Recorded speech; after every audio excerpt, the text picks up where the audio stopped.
Bienvenido a Cultura Rock por Siempre. Les habla su fiel servidor Alfredo Ramírez. Hoy damos comienzo a un nuevo espacio. El programa del día de hoy se lo vamos a estar dedicando a la reina, el grupo Queen. Pero antes de comenzar nuestro programa, queremos invitar a todas aquellas personas que nos ven y que nos escuchan a través de este canal para que se suscriban, activen la campanita y le den like y puedan seguir recibiendo notificaciones de los programas que vamos a estar subiendo en los próximos días. Comenzamos.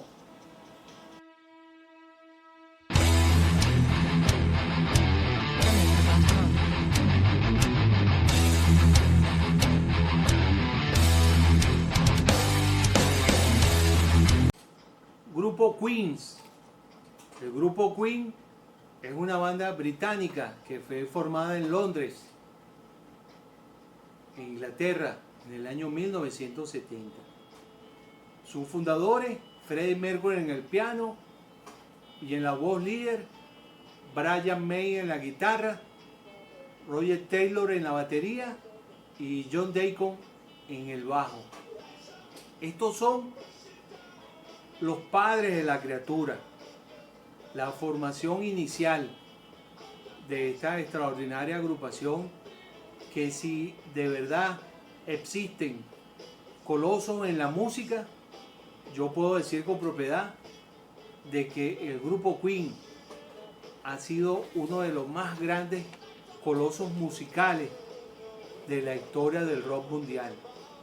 Ellos son dueños de décadas y están considerados como una de las mejores bandas de la historia mundial del rock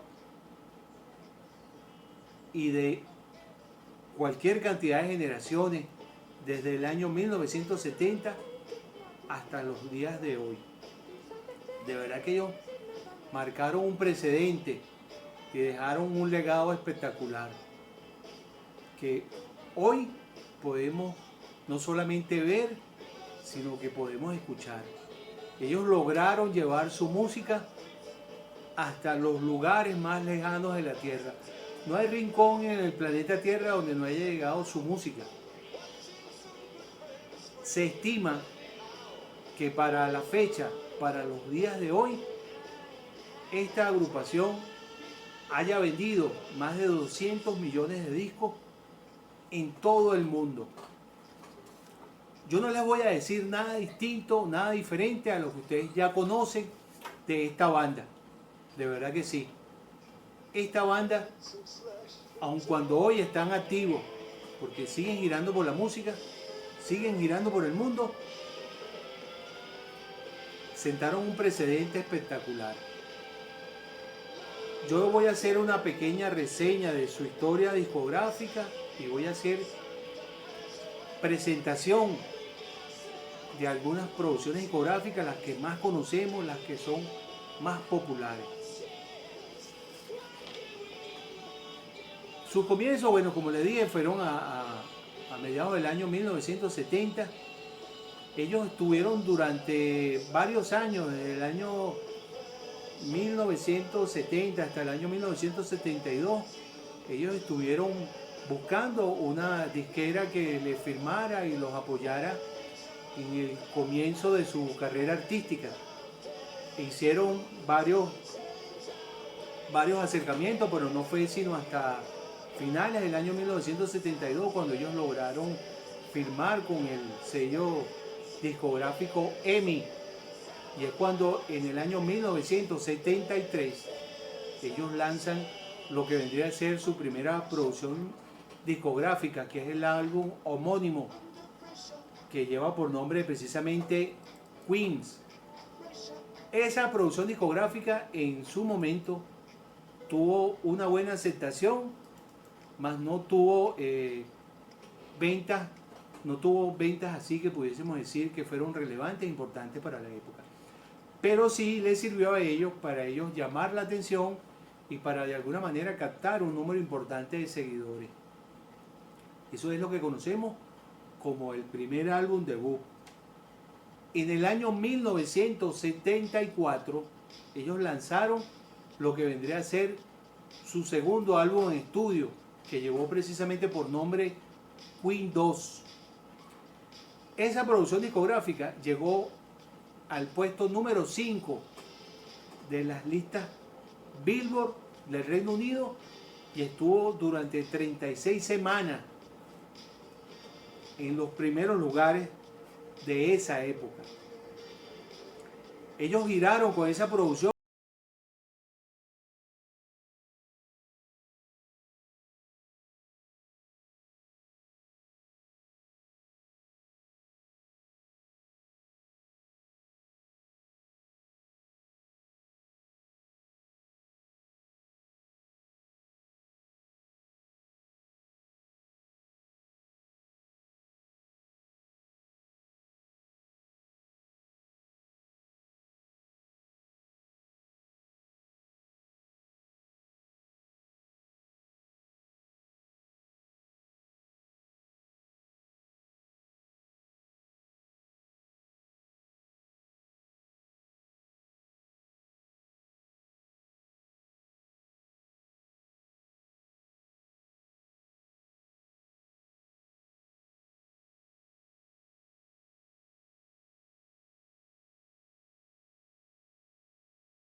a los Estados Unidos, giraron por toda Europa, por el Reino Unido y llegaron a Asia, estuvieron en Japón. En el año anterior a esa, ellos en el año 1974, ellos lanzaron su tercera producción discográfica que llevó por nombre el Killer, que fue una producción que tuvo una aceptación bien importante y fue merecedora de ciertos reconocimientos. En el año 1976 ya Queen estaba en la cima, en lo más alto de la montaña, ya habían logrado la fama mundial y esto lo habían hecho con la producción anterior, Una noche en la ópera. En el año 1976 exactamente lanzaron esta producción discográfica que lleva por nombre Un día en las carreras. Ellos con esta producción lograron un éxito considerable. Un sencillo que podemos resaltar que fue lo que hizo que esta producción tuviese una aceptación importante y que tuviese un éxito considerable es precisamente la canción Somebody to Love, que aparece allí en esa producción. Ese sencillo llegó al puesto número 2 de las listas inglesas en el Reino Unido.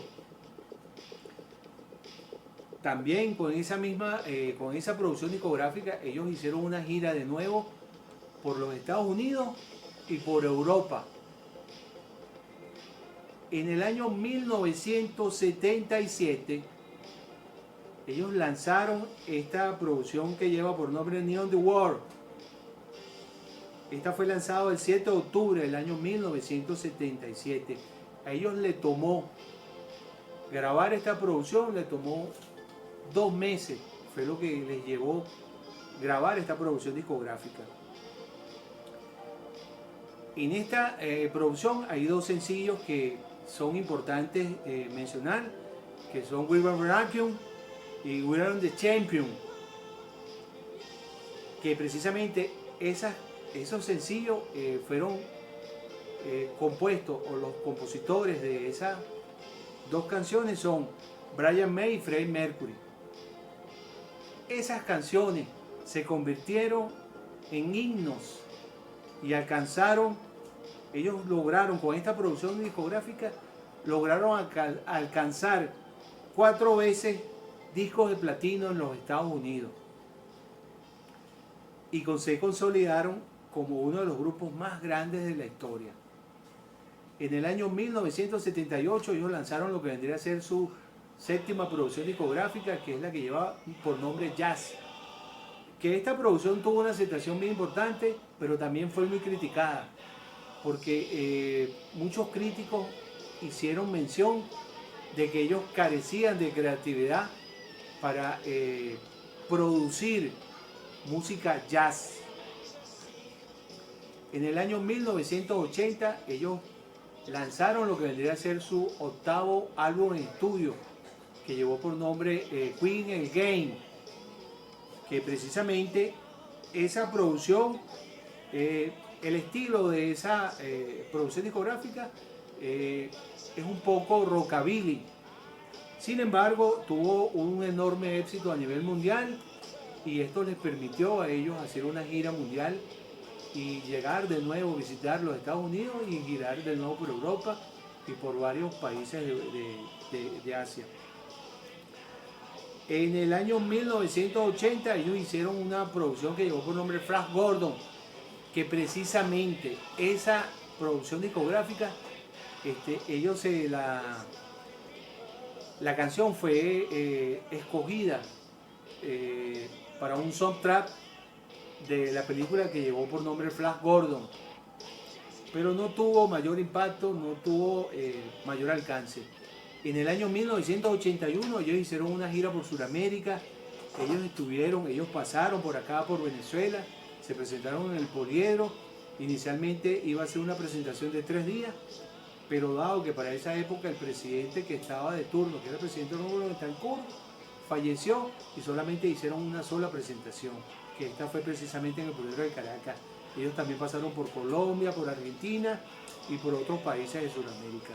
De verdad que el recibimiento y la aceptación fue demoledora. En el año 1982 ellos lanzaron una producción discográfica que es precisamente esta producción que podemos hablar, donde ellos tuvieron un invitado que compartió con ellos y participó precisamente en esta producción, que es el disco Queen of Space, que lo tengo yo ya allá al fondo. Allí participó con ellos David Bowie. Y para quienes hemos escuchado esta producción, podemos decir que la producción tuvo una aceptación bien importante, mas no fue demoledora, pero sí podemos ver el sonido, que es totalmente distinto a lo que ellos venían haciendo, porque las producciones más importantes, o las producciones que proyectaron a Queen y lo llevaron hasta la cima de la montaña y que les permitió a ellos tocar el cielo con las manos, es precisamente la producción que fue lanzada en el año 1975, que es Una noche en la ópera, que es la número 4, y la número 5, que fue lanzada en el año 1976. Esa producción discográfica de verdad que tuvieron un impacto demoledor y fue lo que llevó al grupo Queen a convertirse en una de las bandas más grandes de la historia. En el año 1984 ellos lanzaron esta producción que llevó por nombre, que es el álbum número 11, que es el que lleva por nombre The World, que allí hay una canción bien importante a resaltar, que es la canción Radio Gaga, que precisamente esa producción también tuvo una situación bien importante. En el año 1986 lanzaron una producción que llevó por nombre Queen Under King of the Magic, que también tuvo una aceptación importante y es la producción número 12. Desde el año 1986 hasta el año 1988 ellos tuvieron, de alguna manera tuvieron un receso. En el año 1989 ellos regresaron con una producción discográfica que llevó por nombre El Miracle, que es la producción número 13, que tuvo una aceptación bien importante. Esta fue la producción con la que ellos regresaron después de 2 años de ausencia. En el año 1991 lanzaron lo que vendría a ser su álbum número 14, que llevó precisamente por nombre Queen Innuendo, que esta es la última producción con su vocalista Freddie Mercury. Esto fue lanzado precisamente ese año, pero en febrero. El 23 de noviembre del año 1991, Freddie Mercury invitó a la prensa y fue donde hizo mención de su enfermedad. Una enfermedad que él estuvo guardando durante muchos años y con la que él estuvo batallando durante muchísimos años, que es la enfermedad que se conoce para los días de hoy como el SIDA. Para esa época no había tantos avances como lo hay hoy en día. Él después, precisamente cosas, pudiésemos decir que son ironías de la vida, él hizo mención de esto el día 23 de noviembre de ese año y exactamente el día siguiente, el 24 de noviembre del año 1991, a los 45 años de edad, se enteró el mundo, corrió la noticia por el mundo entero de que había fallecido Freddie Mercury, el líder, la voz líder de esta extraordinaria agrupación que marcó una época y que para los días de hoy nos dejó un legado infinitamente incalculable. En el año 1986, exactamente el 13 de julio de ese año, se hizo un concierto en Wembley, en Londres, Inglaterra, donde se estima que asistieron a ese concierto, que eso fue hecho en un estadio, alrededor de 72.000 espectadores. Ese concierto fue televisado, escúchese bien, en el año 1986. Y ese concierto que fue televisado llegó a 1.900 millones. 1.900 millones de televidentes en el mundo entero. Una cosa que hoy lo decimos y parece ser algo sorprendente, que en aquella época, aun cuando no había tanta tecnología como lo hay hoy en día, ese concierto llegó a ese número tan importante de televidentes en el mundo entero, aparte de los 72.000 espectadores que estuvieron allí presentes. Ese concierto se convirtió en el concierto en vivo más grande de la historia. Claro, ahí no se presentó solamente Freddie Mercury, el grupo Queen, ahí se presentaron otras bandas. Pero fue un concierto de verdad, fue un concierto demoledor y para los días de hoy es histórico. En el año 1992, exactamente en ese mismo lugar, en Wembley, 5 meses después de haber fallecido Freddie Mercury, se hizo un concierto de nuevo en homenaje, un tributo que se le hizo a este extraordinario músico. Allí estuvieron presentes cualquier cantidad de artistas. Solamente voy a hacer mención de algunos de ellos que es importante mencionar en función de lo que yo voy a decir. Ahí estuvo Guns N' Roses, estuvo Elton John, estuvo George Michael.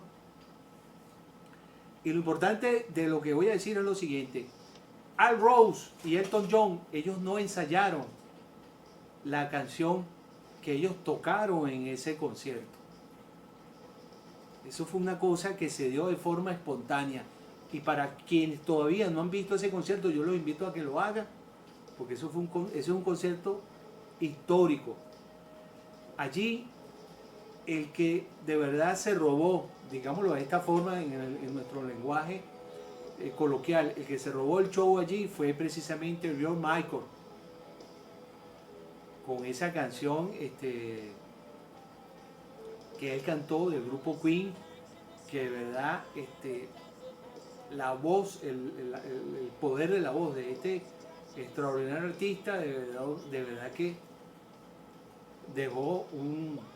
sentó un precedente. Y de verdad que después de allí se comentó que él iba a hacer una gira con el grupo Queen, se hicieron varias conversaciones, pero nada se concretó. Ese concierto que se le hizo en homenaje a un tributo a Freddie Mercury, eso llegó a más de 76 países, ese concierto. Y allí también hicieron presencia más de 72.000 espectadores. Y llegó a un número importante de televidentes en el mundo entero. De verdad que sí. A finales del año 2004 se habló de una gira.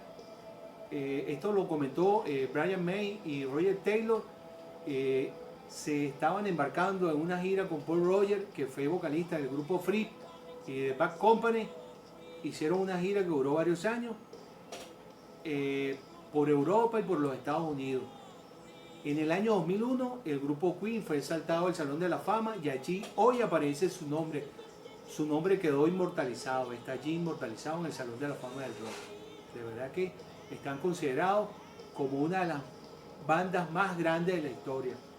Y para quien tenga duda, solamente lo invito a que busque e investigue la discografía y la música de esta extraordinaria banda, que de verdad que han influenciado no solamente generaciones de músicos, sino de personas en todo el mundo. Millones de personas en todo el mundo. Hoy no hay país en el mundo, no hay un lugar en el planeta Tierra donde nosotros podamos decir que no se escucha la música del grupo Queen, que no se conoce. El grupo Queen hoy sigue vendiendo discos, siguen haciendo giras. En el año 2011, Brian May reclutó a un joven que, por cierto, lleva por nombre Adam Lambert. Y este joven los está acompañando a ellos hasta los días de hoy.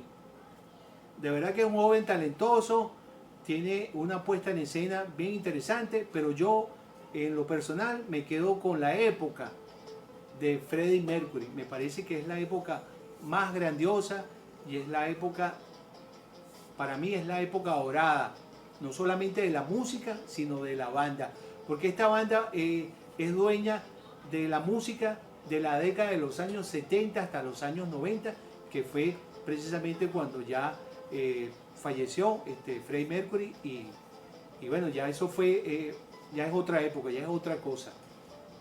En el año 2018 ellos lanzaron una película al mercado que precisamente llevó por nombre Rhapsody Bohemia. Yo tuve la oportunidad de ver esa película y de verdad que me gustó bastante. De verdad que para quienes no han tenido la oportunidad de verlo, yo los invito a que lo hagan, porque de verdad que la película, esa película fue, el guión de esa película fue hecho por Brian May y él también fue el productor de esa película. Y de verdad que los artistas quienes interpretaron a Freddie Mercury y al resto de los músicos, de verdad que hicieron un papel, para mí, hicieron un papel espectacular, de verdad que sí. Y otra cosa a resaltar que para mí es bien importante era el contenido de la película, lo que ellos querían proyectar, que era precisamente la vida y obra de este artista, todo dentro de lo que es la línea del respeto y todo conservando cualquier cantidad de cosas que son bien importantes. De verdad que sí. Bueno, yo espero que este programa haya sido de su agrado. No me queda otra cosa que invitarlo a que nos sigan a través de nuestro Instagram, @cultura rock por siempre, e invitarlo a que visiten nuestro blog, Historias y Leyendas del Rock. Y bueno, como siempre les digo, el rock es cultura. Larga vida al rock por siempre. Chao.